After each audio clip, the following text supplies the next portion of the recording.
loyalty. Disloyaltyங்கிறது முக்கியமான ஒரு விஷயம். Disclosing your family secrets in managing family members and public consideration, taking a common funds in the setting of something, self-interest. Okay. In offices, sometimes indulge in the activities of the harmful success of the organization. For instance, the chemical engineer is quietly so the secret formulas, the new product rival, okay, corrupt the leader of the taking the prize. Right.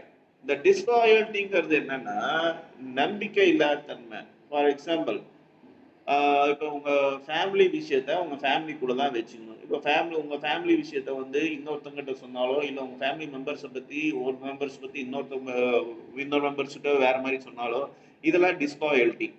So இது ஒரு விஷயம். அதே ஆஃபீஸில் பார்த்தீங்கன்னாக்கா இந்த members வந்து இப்போ for example ஒரு கெமிக்கல் இன்ஜினியர் இருக்காருன்னா அவர் அந்த கம்பெனியில் வேலை செய்கிறாரு. அந்த ஃபார்முலாவை வந்து ஆப்போசிட்டில் அவரோட காம்படிட்டர் கம்பெனிக்கு அவர் வித்துட்டாருனாக்கா இது ஒரு டிஸ்லாயல்ட்டி.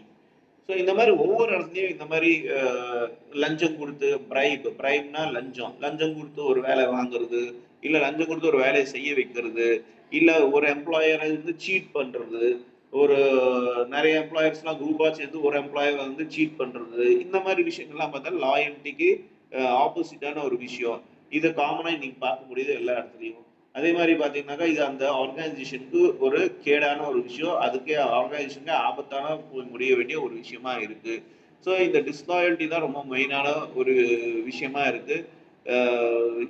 அதே மாதிரி உங்களால் வேற என்னென்ன எக்ஸாம்பிள்ஸ் கொடுக்க முடியும் இந்த டிஸ்லாயல்ட்டிக்கு அப்படின்னு உங்கள்கிட்ட கேட்குறாங்க. டிஸ்லாயல் பிஹேவியர்னு சொல்லுவாங்க இதை. அந்த மாதிரி உங்கள்கிட்ட கேட்குறாங்க. ஸோ இதுதான் இந்த 4 விஷயத்த அவங்க சொல்லியிருக்காங்க பிஹேவியர்ஸை.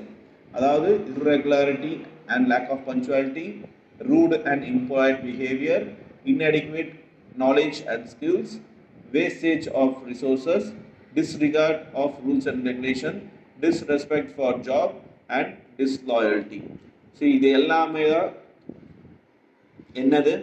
இதெல்லாம் பார்த்தீங்கன்னாக்கா problems faced in the work place. So நம்ம ஒர்க் பிளேஸ் பண்ணுற இடத்துல இந்த 7 ப்ராப்ளம்ஸை வந்து முக்கியமான ப்ராப்ளம்ஸ் சொல்லியிருக்காங்க. அது வந்து நம்ம லைஃப்லேயும் சரி, ஒர்க் பிளேஸ்லையும் சரி, வீட்லேயும் சரி இதை நம்ம ஃபேஸ் பண்ணுவோம் அப்படின்னு சொல்லியிருக்காங்க. இதுதான் எத்திக்ஸில் ரொம்ப மெயினான ஒரு விஷயமா இருக்குது.